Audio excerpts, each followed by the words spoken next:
Welcome to your Route to Wellbeing podcast. I'm Sue Fullergood, and I'm absolutely sure that you deserve to feel great, and it's possible for you to pulse with energy. So if you're not thriving right now, or if there's something that's interrupting your thriving, then maybe this podcast is just what you're looking for. I've tapped into the knowledge base of experts in the 11 domains of well-being. Each of the experts has something that I think is part of the crucial knowledge that you need to be able to really take care of yourself. And so listen in and see if you can get that magical piece of information that's going to make the difference for you. Please feel free to share this with your friends and family, whoever you think may benefit from it. Please push the subscribe button so that you can be alerted when future episodes are available. Thank you for listening. Hello, you are listening to your Route to Wellbeing podcast. Please enjoy this podcast and take from it the tools that you need to create the well-being and vital energy that you desire and deserve. I am Sue Fullergood, your host, and I have with me in my studio this afternoon Chris Kenny, who is a master sales coach, a $1 million business owner, and a sought-after wealth mentor. He teaches undercover superstars how to break their money rules, rapidly accelerate their income, and live with uncommon freedom and choice. When he's not coaching his private clients, you can find him speaking on stages around the world, around sales secrets, living the life of your dreams secrets. He works with talented entrepreneurs so that they can step into their legacy work by shedding the chains of shame and under-earning. Chris is actually going to share with us today some of his incredible insights on relationship matters. And I think that relationship matters are integral to well-being. How can we feel well if we're at loggerheads with those nearest and dearest to us? How can we feel great when we've got conflict that we just feel we can't solve? And how can we feel great when we don't know how to make ourselves heard, understood, and feel seen? And so all that Chris has to share this afternoon is going to really shake up some of our paradigms about relationships and give us some tools and insights and ideas, which I believe are going to empower you to create the well-being in the relationship health domain that you deserve. So listen in and let's hear what Chris has to say today. Welcome, Chris. We're so happy to have you here today. I'm going to dive right in and ask you right now to start by sharing with us your take on relationships. Well, it's great to be here, first of all. So I want to say hello. Yeah, I'm looking forward to this conversation. Now, when we get into the topic of relationship, I think the reason that that's near and dear to me is because for the last, it's been 17 years now, I've been coaching primarily women, and it wasn't like something I did intentionally. It wasn't like, hey, I'm going to go market to women. It's just that's who tends to be attracted to my work. Is I have a primarily female audience, and that's, again, not by any intention. It just, that's what's happened. And what I've seen over and over again is relationship gets kind of interwoven into the work, because if you have a person that's trying to build a business, build a company, build a coaching company, build a consulting company, build a business, but they're not getting support in the home, it ends up being, it's an uphill battle. It's very, very challenging. So I feel like I've learned a lot in this area. For my own relationships, I'd say we're all a work in progress. So I'm not here to say that I am perfect, but I've learned a few things along the way. And I'm a person that came from nothing. I grew up in the hood. My mom was on public assistance. Everything that I have was self-made. I did this on my own, and that's why the company that I run is called Self-Made, and the tagline is everything from nothing. So so that's kind of the short version. Yeah, and I'm here for it. So you can ask whatever you wish, and we'll let the conversation be completely organic. We didn't rehearse any of it, and we'll see where we land, and I'm sure it'll be perfect. Wonderful. That's what I love. So, Chris, my first question to you is our relationships are challenging. First of all, our relationship with money is challenging, but then our relationship with people is challenging. And specifically, our intimate relationships are very challenging. Most of us know this, and yet somehow we seem to have been duped by this Cinderella myth, believing if we're women that the handsome prince is going to sweep us off our feet, and believing that we're going to find our perfect Cinderella who fits the perfect shoe if we're a guy. And Right. I think that the happy ever after myth has confused people right down deep in their unconscious minds. And I would love to ask you, how do we overcome this myth? And how do we actually delve deep and find within ourselves the ability to do what needs to be done to create the relationships we dream of having? Well, I think the first thing, and I'll just speak in terms of me and in terms of what I've done. I'm just going to make these I statements. What I did and what I've decided to do is kind of first of all, redefine what I consider the perfect relationship. So, perfection isn't about never having a fight. It's not about that. It's more about what is this person in my space for? You know what I mean? That's kind of how I look at it. What this person is here, the reason that I've created this whole interaction and this whole relationship is because there's something in it for me as a person, for my soul. This is an integral part of my journey. And if it wasn't an integral part of my journey, I wouldn't have created this person right here in front of me. So it's like I look at it as, hey, what is this about? Like, what's the big reason why this person was brought into my space and why I created this relationship? Um, and then it's all about having what I call, I mean, what we've heard this before in the coaching industry, but win or learn mentality. So it's like as things are going on in the relationship, challenges, I think I view challenges as growth opportunities. This is a growth opportunity. What is this? Why is this triggered me at the level that it has, this thing that's happening with this other person? And I think one of the most important things to understand on this is this statement. I remember when I had a previous coach tell me this, and it's incredibly true. And it's, if it triggers me, it's about me. If it triggers me, it's about me. So in relationship, we have to be willing to understand that if something is triggering us, that is something that is being shown to us by another person that we haven't resolved in ourselves. So if for some reason we're in relationship, Sue, and I want to see you more often, for example, I want to see you more. And so you're showing me independence. You're mirroring back to me that you're an independent woman, blah, blah, blah, blah, blah. But I am not aligned with my own level of independence, right? If I'm not aligned with that, your independence will trigger me and it'll make me mad, right? So it has to do with understanding that when trigger happens, it's because somebody is mirroring back something that we suppress or deny in ourselves, and that the work is actually on ourselves. So what I tell people to do all the time is, it's like you have to look at, what is my judgment of this person in this moment? Sue's so damn independent. Okay, where am I suppressing my own independence? And once I come to terms with that part of myself, now your independence is no longer a trigger. I might notice it. I might think it's good. I might think it's bad. I'll observe it, but it doesn't trigger me. That's the difference. So I think we all need to understand that.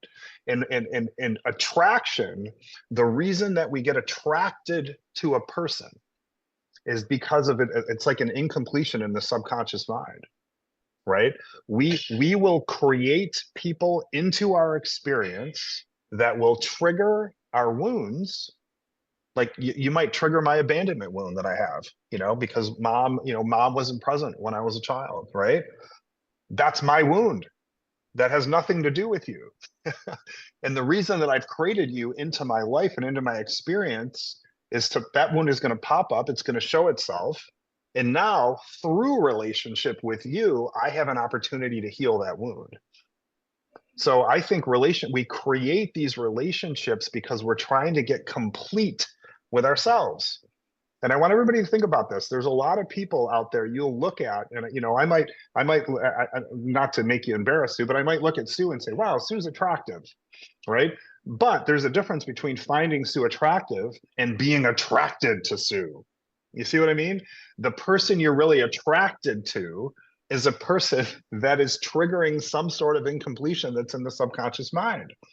And that's why I'm attracted to Sue rather than going, Sue's an attractive woman. Do you see the difference? So it's like, that's what it's about. It's understanding. That's why you've created the experience, is to evolve through these things. And you have to be conscious enough to understand that that's what's going on and be willing to work through these things. Or what ends up happening is you're bouncing from relationship to relationship, and the same wounds are going to keep coming up with different people over and over and over and over and over again, when the common denominator is ourselves. So it's like, I view relationship, I feel this way. I feel that we're wounded in relationship, so we heal through relationship. Yeah. Ooh, so there's so many things I'd love to parse out there. And I really start by hearing your beautiful explanation, which I completely confer with, that the purpose of relationships is our own evolution. We Yes. attract people into our space to help ourselves become more of the person we were born to be. Mm. And then I love how you've said, and I really appreciate that, I would perhaps say it like this: you spot it, you got it. When you Mm-hmm. have judgment of somebody else, it's revealing a mirror image of something within yourself. So I basically, all that you've said here, if I had to summarize it, and it makes so much sense, is that you're inviting people to consider that they need to take responsibility for their uncomfortable feelings and know that they belong to them and they're helpful, they're gifts for themselves, rather than being something to blame the other person for and be angry with the other person for. They are something that gives them insight into what to work on for themselves. Sure. So that was a very potent way to begin this conversation. Did I summarize it right, by the way? Yeah, that's how I completely see it. And I think so many of us, because we don't know this and we don't understand it, we can recreate the same issues again and again and again. And Yeah. this comes down to I firmly believe that I just want to say I feel like we all need support, because we can't see our crap through the lens of our crap. You know what I mean? We need somebody outside. I still to this day have a relationship mentor that I work with my fiance Julia, and we go and we see this relationship mentor once a quarter, and it's because it keeps the relationship like clear, it keeps it fresh, it keeps it hot, it keeps it sexy. We've been together many years now, so it's like, okay, how do you keep it hot? How do you keep it sexy? How do you stay attracted to each other? How do you not fall into this um, Right. duplicatable rut of, oh, this is what we do and we do this all the time, and all of that. So I just think we all need help, because it's hard to see this when we're in it. It's hard to see it, it's hard to understand it. So but I completely agree, and I think it's imperative to understand triggers, not only for relationship but for business.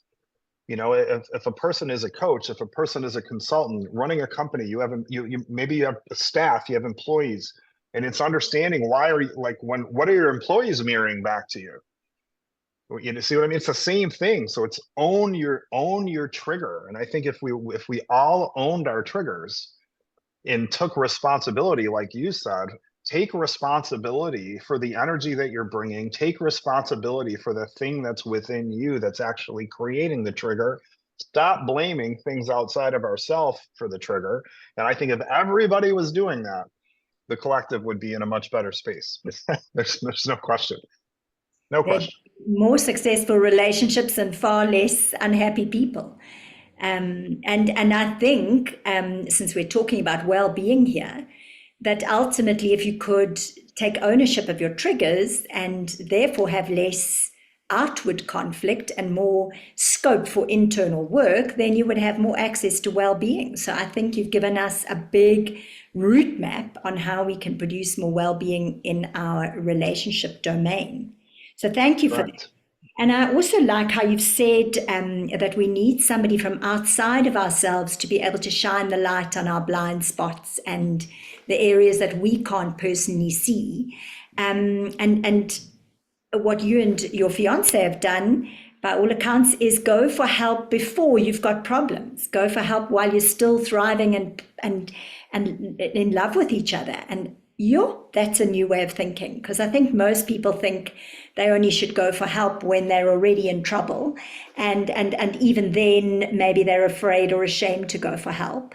And so you really are inspiring by saying you're going for help long before any problems are really showing up, so that you can. And it's interesting because what I learned from that, Sue, is you think you don't have any problems, and then you get into that safe environment, and then all of a sudden, all this shit comes up that hasn't been said. And Yeah. it's like, you see what I mean? It's like we're 4 years in. So many would say, "Oh, you're 4 years in, still in the honeymoon phase." I promise you, we're not in the honeymoon phase, because we have times when we completely butt heads. We have times where our relationship is super hot. We have times where it goes into a rut. We're in all of that. But it was shocking. Like, I remember the first time we went and we sat, and we did this exercise that we refer to as keeping the window pane clean. Like, when you're standing at a window, she's on one side of the window, I'm on the other side of the window, and what you have to do is you have to keep your side of the window clean, and she has to keep her side of the window clean. And what does that mean? It means say the things that haven't been said. Share the little teeny frustrations. Share the little irritations that are poking at you. What are the things that haven't been said? It could be things about your intimacy. It could be things about your day-to-day interactions together. It could be things around chores around the house. Whatever it is, I think both parties have to have the opportunity to air it out, clean the window pane, have the tough conversations.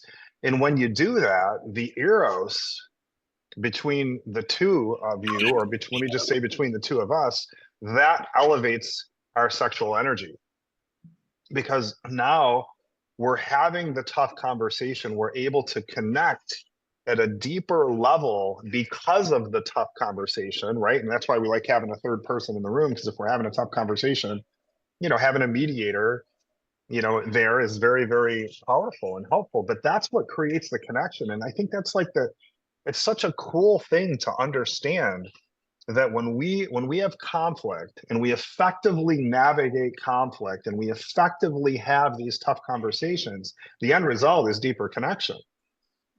And but so often we're afraid to dive in. We're afraid what our partner's going to think. We're afraid if it's going to be received. Am I going to be rejected by my partner? What if my partner doesn't like this? What if this makes her angry? What if this hurts her or him? But all of that stuff, if you don't clean the window pane, you're just getting further and further apart. More and more triggers getting created. More and more resentment is happening. The physical part of the relationship, the intimate part, the sex starts to fall off.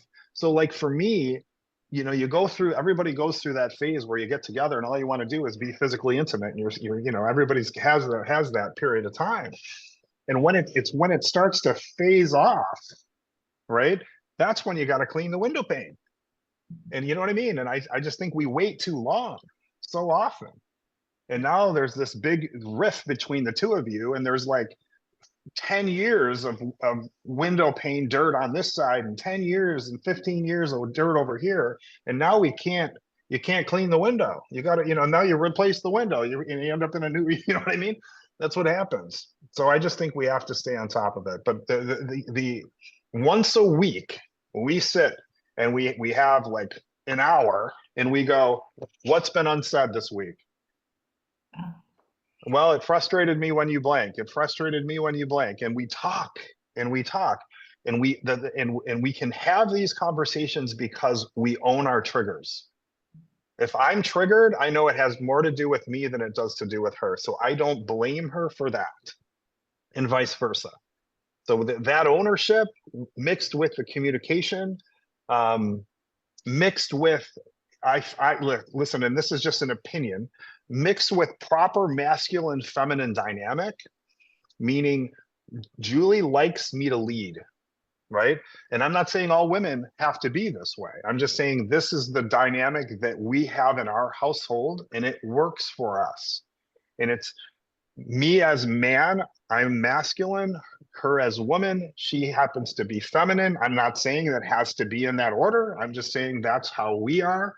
And because she sees me as a powerful, well-grounded, masculine man, she wants me to lead the household. And I take that role and I take it gracefully.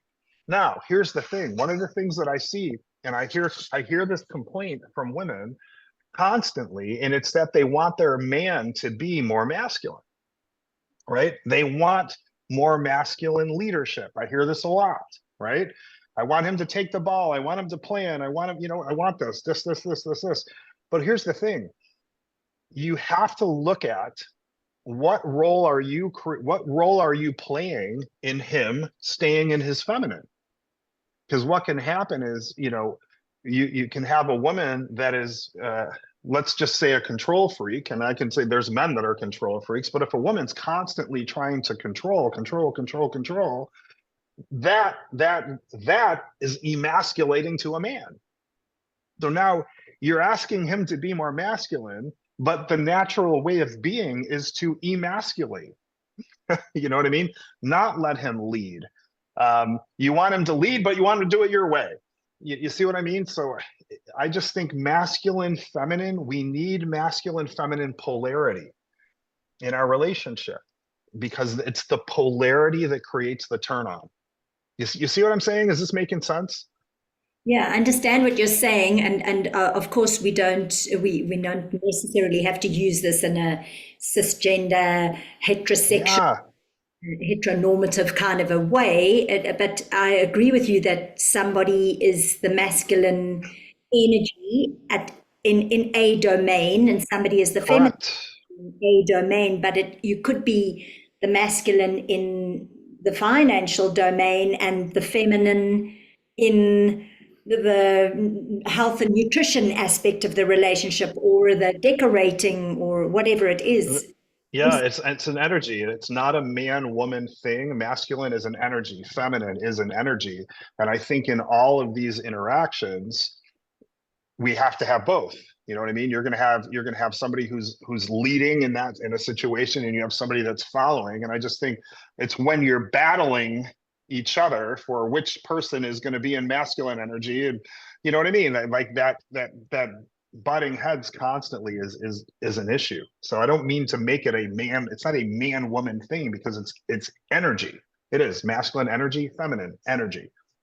And I think, that what you're trying to say, and I really agree with you, is that, you can be the follower in one domain of the relationship and the leader in another. And Hmm. each of us needs to be gracious enough to follow or lead in the area where somebody else is stronger, or somebody else has more leadership capacity. Right, exactly. Like Julie loves, I mean, some of the feminine stereotypical, stuff. Like she prefers to keep the kitchen. That's her realm. She wants to keep the kitchen. She does the cooking, she does the shopping, she loves that. It helps. She feels good when she's doing that. When it comes to financial decisions, she wants me to do that. So I'm in that realm. And when that needs doing, and we're addressing that, boom, that's where I'm leading, and that's where she's following. So it's like, I just think you just have to agree and understand each other, and understand, who's in what lane, and who's responsible for what. And once you have that, it helps a great deal. Yeah, I agree, and not have a power play going on, you know. Hmm. But I want to pull out what I heard you say quite a long time ago in the conversation, because we've segued into a new direction. But I really agree with you that one of the things that kills the heat and the physical intimacy side of a relationship is resentment. And I, Mm. when I'm coaching couples find that there's so much resentment that's built up layer upon layer upon layer from years and years of not speaking up, of not cleaning the windows. And that's been stored away, almost squirreled away. Mm.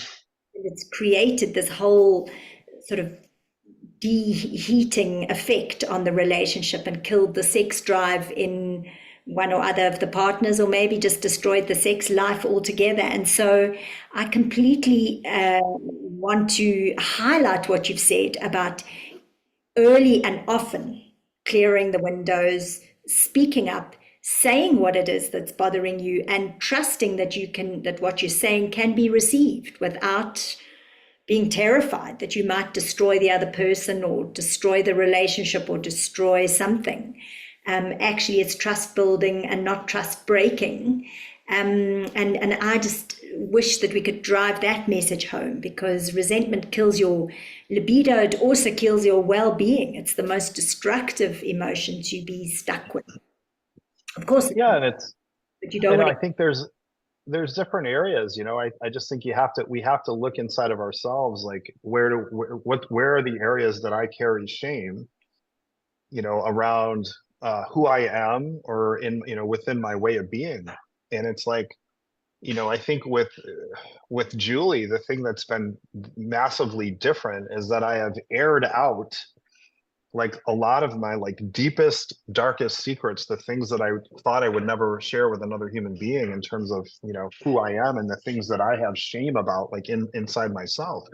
And when you share these things, and your partner is able to receive those things, and do so without like massive judgment, that is a very loving experience, for me. And it's created very, very deep connection. And it's one of those things, like one of the areas that I've had massive suppression and shame around, is who I am as a man, as a sexual being. I think we have to be with someone who can handle, quote unquote, our crazy, whatever our crazy is. You know what I mean? Because I think we all have, quote unquote, crazy in certain areas. But I've aired it, and she receives it, and she's like, I don't want you to hide this part of yourself. I want you to be this. And I've been allowed to be who I am as a man and as a sexual being with her. And what that creates is just more intimacy between her and I. Like having the freedom, for me, having the freedom to talk openly about fantasy, for example, like what are you fantasizing about, sexually with your partner, and being able to air that out has been one of the most therapeutic things that's ever happened to me, because these are the things we hide. Well, and then we're carrying this shame, and we're affecting our confidence, because we're thinking if people know the truth about us, they're not going to love us. And so we never can, we can never, write this down, folks, we can never perform at a level that exceeds what we believe about ourselves. Right? So when we find a person that can actually handle all of who we are, that's huge for our overall confidence and for our self-esteem. But what most people, I think, do is they have a story that if I tell this person X, he or she won't be able to handle it, so it stays hidden. It stays in the shadow. And then, you see what I mean? And now that opportunity to connect over that thing is now lost. You see what I mean? It's like we don't, that's our opportunity for connection. It's those things. And we need to be with people that can actually love us and accept us for the parts of ourselves that we carry shame and judgment on. And Chris, don't you feel that that has to start with self-acceptance, which sometimes a relationship can help us get to, but if we feel judgment for our own things that we're ashamed about, and our own secrets and weaknesses, or shameful moments or memories or things that we've done, then we project that judgment that we have of ourselves onto the other person and assume that they're going to judge us. And so I think being able to share, it does enhance your ability to accept yourself. And yeah, what better than to be able to accept yourself, warts and all? because none of us Yeah, would be perfect. None of us have the capacity or the blueprint to be perfect. So it's just not going to happen. And therefore, we might as well accept ourselves, warts and all. completely agree. I mean, I completely agree. And you know, in this relationship, I've had the opportunity to be a stepfather. You know, we have a daughter that's 14, and it's like teaching this to her, you know, teaching projection, teaching triggers, getting her completely conscious of, you know, her stuff, her triggers, and all of this is, to me, it's like it's one of my biggest responsibilities as a stepdad, so that she can love herself more. Because at the end of the day, that's what it's all about. I think the biggest thing we can learn is how to love ourselves at the end of the day, and our relationships can be a really good tool for that. Yeah. Yeah. We can't easily love someone else more than we can love ourselves. So we're a little Nope.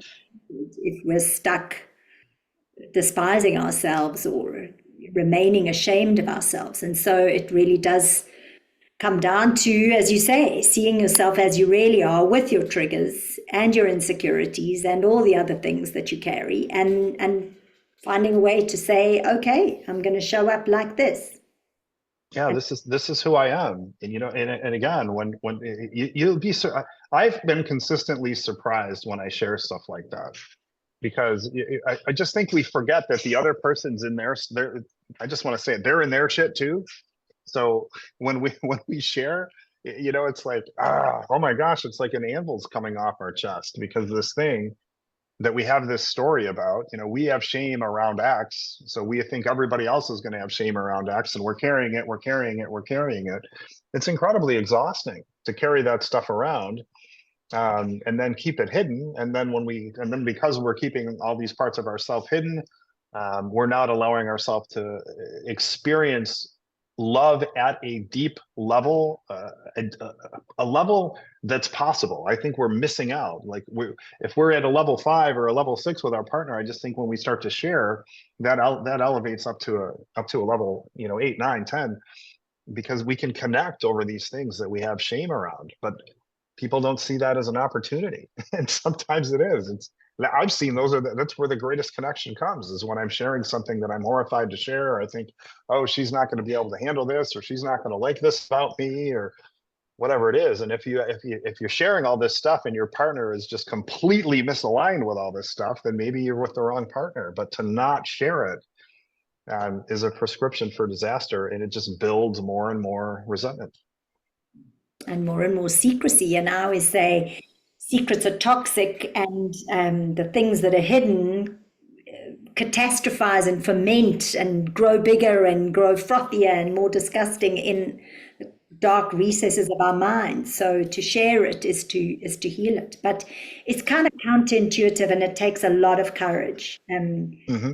And fear facing. We've got to actually face the fear that maybe we'll be rejected, which I think is terrifying for all of us.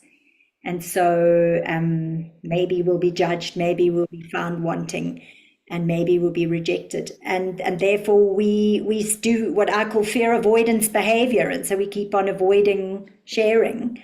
And so the person only knows a half-baked version of us, only the light stuff and none of the dark stuff. Yeah. Yeah, like, and for me, like, let me just share something. And this is on the vulnerable side, and this is a story I have about my dad. Do I know that this is true? I don't know that it's true, because my dad has passed away. But my story, my father passed away back in 2016, and he died of a drug related. It was a drug related death. He put heroin into his body. The heroin had fentanyl in it, and it killed my father. All right. It wasn't an overdose. It was a typical dose of heroin, as one would say. I don't know what that is, because I've never done that, nor am I interested. But he died because of that. Right.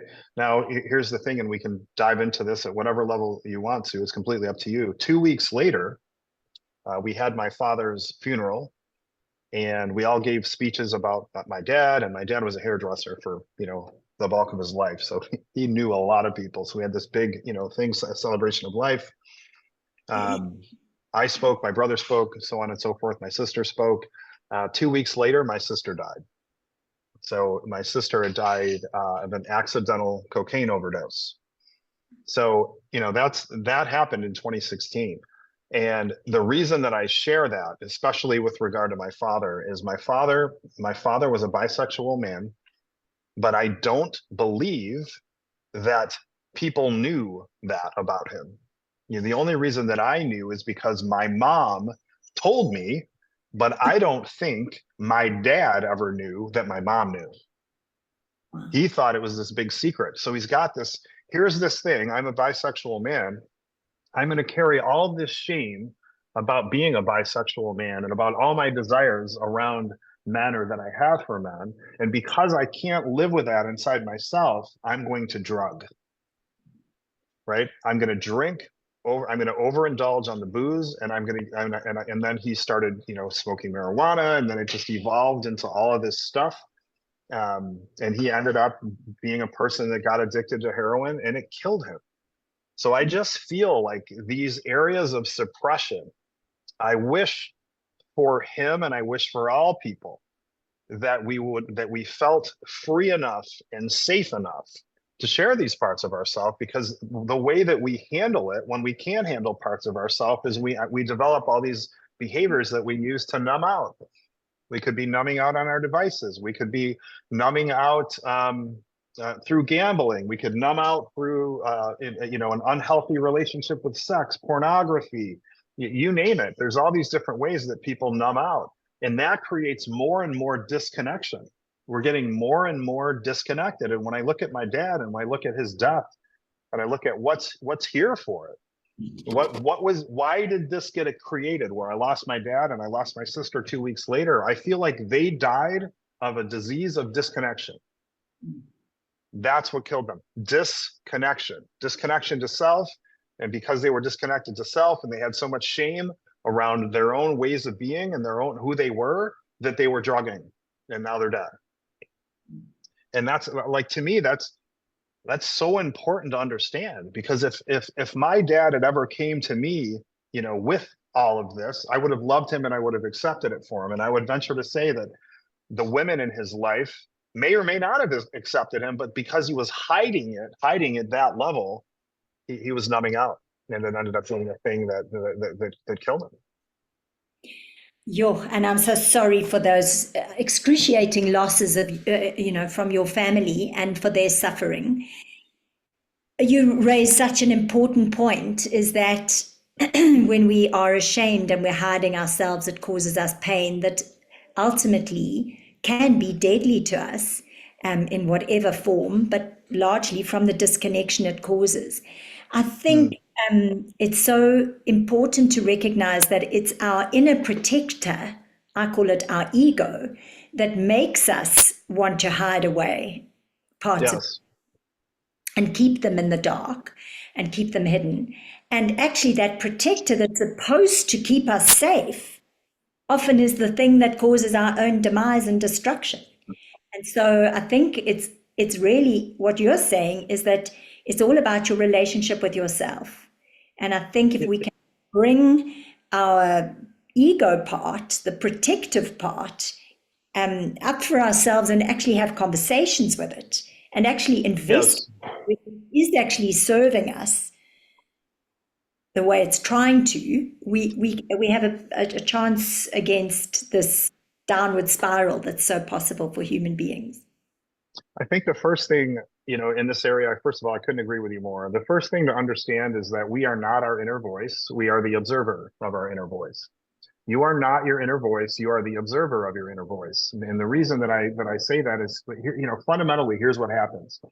What ego is your current sense of self, right? That's what ego is. This is my current sense of self. So here's what happens. If current sense of self, let's just put this in the area of money or finances. Let's say your current sense of self is accustomed to bringing in $100,000, right? That's your current sense of self. Anything that threatens that part of yourself, your ego will resist, because the ego just wants to survive, right? So that's one of the reasons why people resist transformation, is because transformation basically can mean the death of your current sense of self, right? So the ego is going to resist that. Now, when these parts of ourself are created, so this ego exists, what ends up happening is the ego creates a series of what we call identities, right? And the identities protect the ego.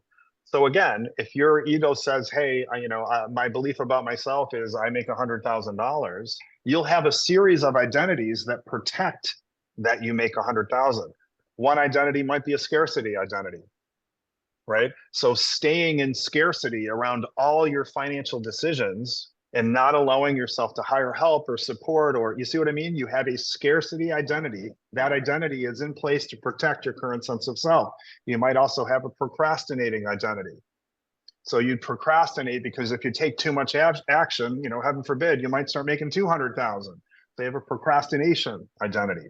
You have an identity that thinks you're not enough. So, okay, I'm not enough. I'm not worth 200,000. So that identity is also protecting the current sense of self. So the work is to become aware of what identity am I bringing to the table in these different situations? What is the impact of this identity, right? What does this identity believe, right? And I want everybody to understand this. Everything exists in duality, which means if you have a part of yourself, and let me just say this, I'd rather have you say, instead of saying I am insecure, what I'd rather have you say is I have an identity that thinks I'm insecure. Because that's what it is. It's not your higher self. You have an identity that thinks you're insecure.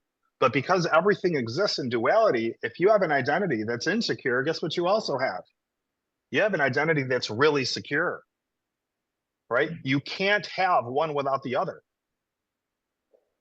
So what you have to become conscious of is in these different situations, what identity is coming to the table, right? And what's the impact of that identity, right? That's the consciousness, right? And it's not necessarily easy to do. And I always tell people this, let me just say this first. When we say everything exists in duality, I think some people might have a hard time realizing what that actually is. So I want to explain it. The universal law around this is what's called the law of polarity. So I want everybody to write that down. Law of polarity. What does law of polarity say? Law of polarity says everything in the universe has an opposite and it exists at the same time. Everything in the universe has an opposite and it exists at the same time. You can't have left without also having right, because nothing is left without having right to compare it to, right? You can't have up without also having down, because nothing is up without down to compare it to. You can't have in without out. You can't have hot without cold, right? You can't have good without bad, okay? Now, here's the thing with that. What that also means is if everything in the universe has an opposite and it exists at the same time, if you have problem, what do you also have? Illusion. You have solution. Every problem in the universe brings with it the solution. It has to, because you can't have one without the other. So the mentality is what I want people to think about business, about money, finance, relationship, all those things is if problem's present, so is solution. It's not, is it present? It's where is it? It is here. It has to be. So if you approach all of the quote unquote problems with a knowing that the solution is present, that changes your way of being. It shifts your beingness. Like if you say to me, Chris, I want to learn how to make 7 figures, if that desire is present, then the way to achieve it has to be present as well.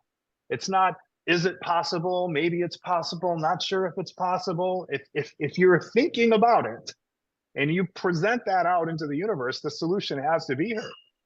It's present. So again, we're getting identities are the same. You have an identity that lacks confidence. That means you have identities that are incredibly confident.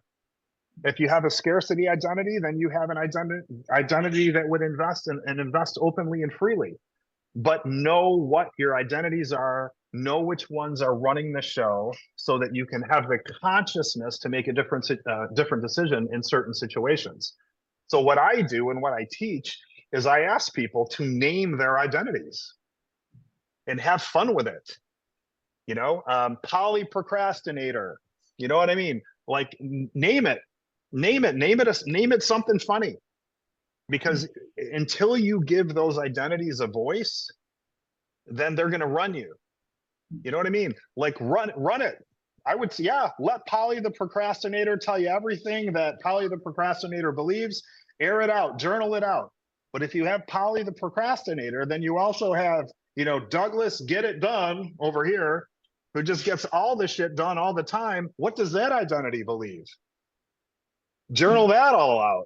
And then when you find yourself procrastinating, you can go, oh, my procrastination identity is running me right now. I'm going to step into this instead. You see what I mean? That level of consciousness is super, super, super, super important. And I'm going to say one more thing on this. I firmly believe that whatever we have expanded identities that are on the expanded side, and we have identities that are on the limited side.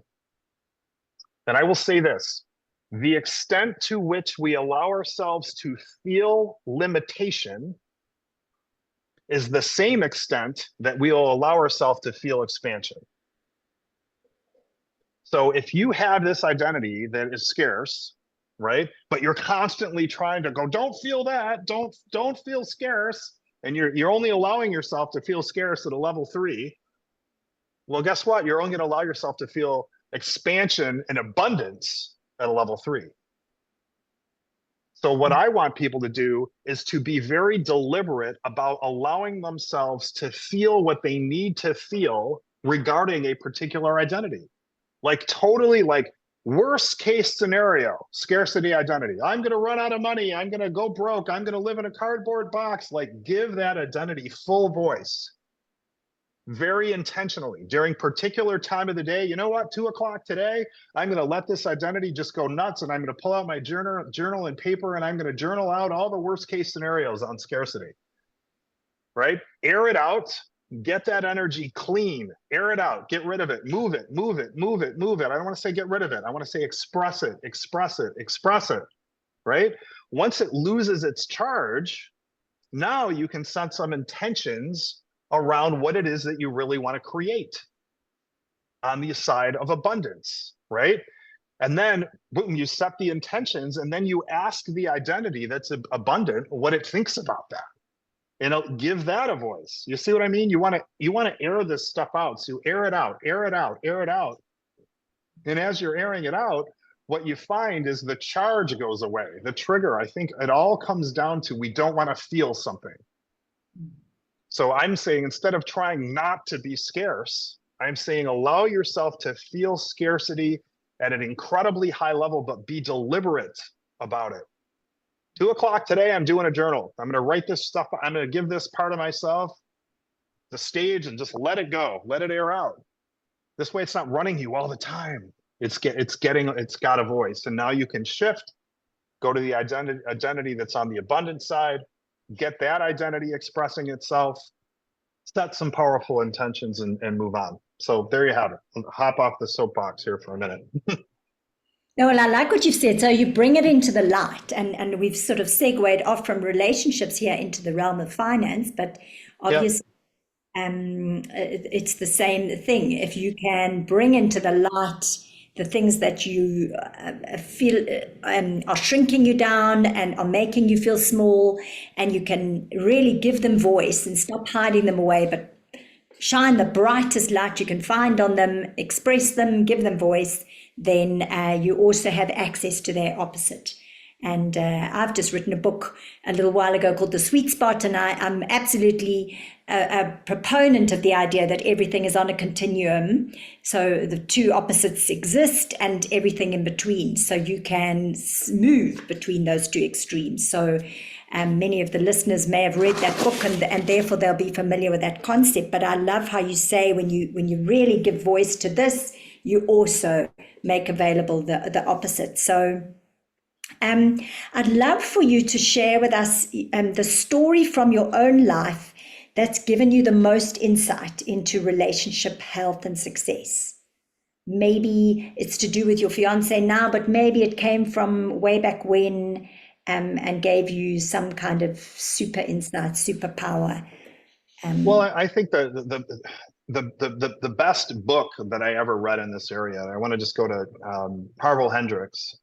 There's a book written called Getting the Love You Want. And I think that was the most profound book that I've ever read about relationship. And Harville talks about this idea of And I want to just say, read the book, because I'm not going to explain it anywhere near as good as he does. But what I still remember from this book is this thing about what he calls isolator and fuser. So an isolator is very independent, goes out, prefers, likes its downtime, quiet time, likes to be with himself. And then there's what's called a fuser. And the fuser is a lot more, I want to use the term needy, or, that's probably not the right place to put it, but there tends to be, in the relationships, there tends to be a person that's a little bit more isolator-ish, and there's somebody that's a little bit more fuser-ish. So it's understanding what's an isolator, what's a fuser, who's typically, in there in terms of who's doing what, who's isolating more often, who's a fuser more often. If you want to know which person is the fuser, he says, which person wants to make up quicker after there's an argument. That's usually the fuser. All right. Neither one is good or bad. That's the point. It's not good. The isolator is the good person, the fuser is the bad. It's not. It's like there's just this dynamic that's typically taking place.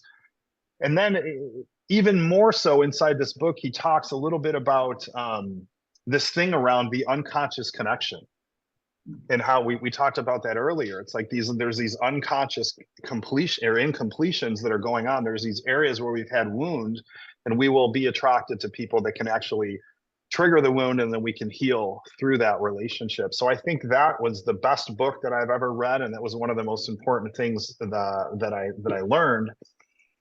And then in addition, really important learning, and I'm going to direct everybody to another book. The book is called The Dark Side of the Light Chasers. And that was written by Debbie Ford. Debbie Ford was a total pioneer in teaching shadow. You know what I mean? She talked about shadow. So mask and shadow. Mask is the persona we show to the world. Shadow are the parts of ourselves that we suppress or deny. And then when somebody's mirroring back one of these parts that we're suppressing or denying, that's why we get triggered. So, reading these two readings were books that were really pivotal in my life. And I think the understanding that came out of those two books was really profound for me, in the area of relationship, in the area of business, because, hey, shadow self comes into play when we're in business as well, business relationships, all of that. So I think understanding mask and shadow was really paramount, and then understanding this area of unconscious connection with that Harville Hendricks teaches. Those were really pivotal for me. I'll put both those references in the chat afterwards, because in the podcast notes, because I agree they're brilliant books. And Imago Therapy, which is the therapy. Imago, that's Harville's, Harville Hendricks's work is very much central to what I do. So we're both talking the same language. I'm happy to hear. Chris, I'd love to ask you, intimacy. Have you got any golden nuggets and tips for people that we haven't already covered, to how to build intimacy? And I'm not just talking about physical intimacy, but emotional intimacy, real deep ability to connect and be naked, in other words, without defenses with one another. Any nuggets for us? Oh, man. Well, first of all, you have to be really courageous. So just understand it's scary. But it does come back to what I said earlier. I think it's being willing. I would just say an area of entry. This is the area that I entered in terms of intimacy, because this is where I had a lot of shame. It was starting to share fantasy with your partner. I don't think we've talked about that extensively, but sharing with your partner things that you fantasize about is a good area. To kind of open up. Intimacy, what does it mean? It means into me see, look into me, like let people see who you are. But yeah, and the window pane exercise where once a week we share on, what's going unsaid currently. I'm trying to think of other things. And it's funny because when you say it, the first place my head goes, and maybe this is because I'm a man, I go right to physical intimacy. But I think it is. I don't want to be cliche and say you have to communicate, but when I say you have to communicate, it means you have to be willing to share and have tough conversations about, what you're disappointed about and what you're upset about, and the littlest things, because that's where the resentment starts. So that weekly check-in with your partner, what's currently been unsaid, is very, very, very powerful. And I just I don't undervalue that. And then as a man, for me, I always find it very interesting, Sue, that we're willing oftentimes to invest in our businesses, right? There's business coaches. I consider myself a business coach. So I've been doing this 17 years. People have been willing to pay me money to mentor them on business building. But the frequency, now that happens a lot. People will invest in that. But when it comes to our freaking relationship, when it comes to our intimacy, when it comes to our sex, because we have so much shame about it, we don't go hire mentorship. Like, why are we not having mentorship on our intimacy, and mentorship on how to become more intimate with our partners? Mentorship as a man, learning as a man how to please your woman better. Why are we not studying this? You see what I mean? And it's because of shame. Because in this culture, and I would say, I know it's true in American culture, there's so much shame attached to it. If I said to most people, guess what? Once a quarter, I go up to New York City, and I meet with a mentor that helps us with our intimacy, our connection, our communication, and our sex. People go, ooh, you know what I mean? They're afraid to actually go there. But I would just say, invest in this area in your life. We all deserve to have intimacy, to have deep connection, and we all deserve to have great, great, great, amazing sex. And I feel like, but we're afraid to invest in it. And I just wish people would invest in it, because there's help out there, for all of us. We need pleasure, Yeah. and in order to thrive. And I couldn't agree with you more. Actually, the most important decision you ever make is who you choose to spend your life with. And I Mm-hmm. say that as somebody who's been divorced, and I've seen the absolute havoc that getting divorced wreaked in my life and my children. Mm. Luckily, we did come out the other side, but at the time it was devastating. And yeah, why not invest in that? And maybe long before you invest in your business, because when that's secure and your health, your relationship health is flourishing, your sexual health is flourishing, then you are coming as a whole being to meet your business, and you can be much more successful there. So maybe that's the place we should start. Completely true. It's like, there's so much out there that's available. Mm. It hurts my heart when I hear from women, because I'm talking primarily to women, and we have these conversations about relationship, and they talk that they either have trouble having an orgasm, or their sex life is completely done, or they're in sexless marriages, or, I mean, the list goes on and on and on. It's like, gosh, invest. You know what I mean? There's help for that. There's help for that. If you're massively self-conscious, as a woman, for whatever reason, and there's a level of self-consciousness that's coming up for you, and you know that you're having trouble, like, getting back into your body, get some help. Work on it. Everybody deserves to have pleasure, and that opens a whole other, Pandora's box. But the main thing that I want to say is, don't be embarrassed to invest in this area of our lives. And the reason we don't is because of shame Yeah. And fear. and fear. Yeah, it's an unknown area. So I've got one last big question I'd love to pose to you. When money walks out and financial problems walk in, often love goes out the door.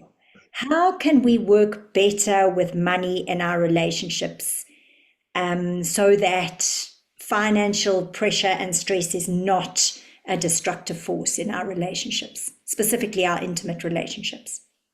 Yeah, I think it's all of these areas. I think if we have resentment and disconnection that's built up in all of these other areas, and then you throw money on top of it, money's incredibly emotional, and it can be the straw that breaks the camel's back. So again, I think it's open communication. I think it's being willing to say to your partner the really difficult things. Now, if Julie feels that I'm not holding up my end of the bargain when it comes to finances, she's going to tell me. You see what I mean? Like we have that dialogue. She doesn't like sit there and suppress it.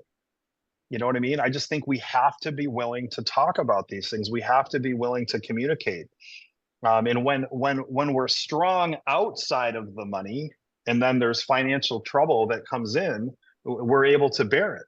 You see what I mean? So I think it has to do with keeping the window pane clean that we talked about earlier, consistently being in the habit of having the tough conversations. When this happens in the area of money, all of these other things, that foundation that you've built through the communication and having the tough conversations carries you through the tough times. If you haven't been having any of those conversations and then you throw out money, will be the gas on the fire, and now you've got a big issue and you've got a big problem.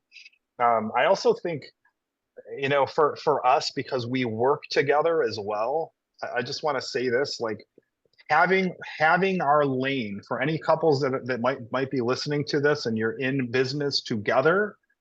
The biggest thing that we've learned, and yes, this ties into the money, it's having each other. I know what my lane is in the business. Julie knows what her lane is and what her lanes are in the business. She stays in her lane, I stay in my lane. We're not intertwining all the lanes all the time. I'm responsible for sales, I'm responsible for delivery. So if there's any issue with selling in our company and there's any issues with delivery and customer service, that is my lane. When it comes to the marketing and the marketing, the funnels, all of that kind of stuff, that's her lane, right? Stay in your lane. If when I go over into her lane, it gets mucky. When she comes over into my lane, it gets really, really mucky. And that's where riff can start to really, really, really come in. So I hate to, again, be cliche and say you have to talk about these areas. And I think money ends up being the straw that breaks the camel's back when people already aren't communicating about all the other stuff. And Chris, do you think that one person, obviously this is different from different relationships and it will be different, but in my worldview or relationship view, it's not okay to totally defer responsibility for all the money onto one person. I think because we all need money and because money is such an emotional and difficult subject for so many of us, each one has to take some responsibility for the money side of the relationship, even as you say, it's just to communicate and to investigate what the other person is doing. I think you can't just defer it and say, okay, you look after it. I'm avoiding it and give yourself permission to do that. Do you agree with that? I do agree with it because, we're here as a team. We're here as a unit. We're here. That's my perspective. And again, it depends who you ask. I mean, there's probably people out there that have households that run that way where one person's in charge of it. That's not how we run it here. Yeah. And if it works for you, then great. But if it's then not, go ahead and do it. Yeah. If it works, then stick with it. But yeah. we're in consistent communication about it. We have two different divisions inside of our company. We have the coaching division, which is we're teaching high ticket sales, and maybe we run a podcast on that subject some other time, but we're teaching high ticket sales over here. And then we've got another division where we do conversion copy. So we write copywriting funnels for coaches, consultants, and service providers. So we've got the copywriting side that can generate revenue. We've got the coaching side that generates revenue.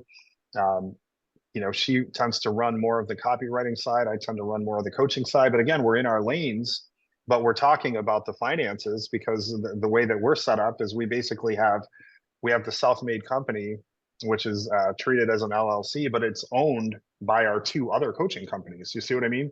So Chris Kenny Coaching and Copy Crimes LLC, you see what I mean? It owns the self-made company. So it's all coming together. We're consistently interacting about both. And sometimes we'll go, hey, this is where we're at with the coaching. Why don't we put some additional focus into the copywriting side and generate some finance over there? Because we haven't run a launch, for copywriting in a while, and we'll swap over there. But she doesn't go, Chris, it's your responsibility to bring in the money. I don't say to her, Julie, it's your responsibility to be bringing in money. But we're never yelling at each other going, you're not bringing in enough and blah, blah, blah, blah, blah. But we're consistently having the hard conversation, and that's why. Mm. Well, I mean, I do think it's testament to your relationship if you can live together, work together, dream together, and build a life together. So, yeah, that's a lot. And I think that you have shared so much that's really, really valuable here. I think if I had to summarize what you've said, it does boil down to three important things. One is take responsibility for your triggers and don't blame somebody else. Number two is own your shame and share it bravely.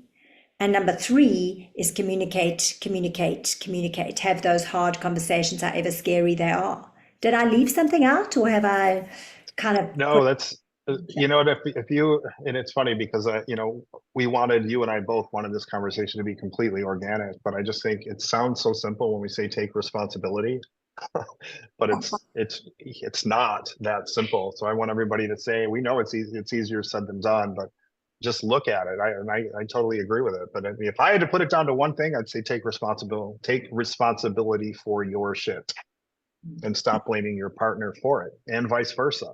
You know, whatever you're judging in your partner is what you haven't come to terms with inside yourself. And if we understand that and we focus on coming to terms with these parts of ourselves, then we will have deeper connection, deeper intimacy, deeper self-love, bigger self-esteem. And then when we're loving ourselves, we are in a much better position to love each other. Yeah, and it all boils down to loving ourselves first Loving and ourselves. love each other. Yeah.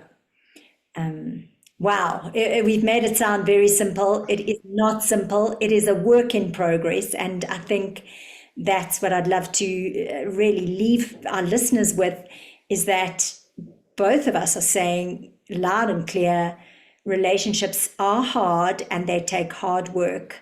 And they are our route to evolution and our route to personal growth and our route to being the very best version of ourselves in the world, even when they're filled with strife. And so be grateful for your relationship, engage with it fully, and don't shy away from the hard stuff if you can help it. Be brave, because it'll be worth it. And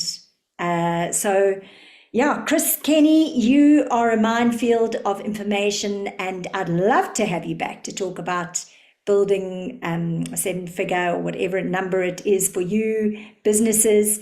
As I said, I've already learned a lot from you, and I've learned such a lot this afternoon.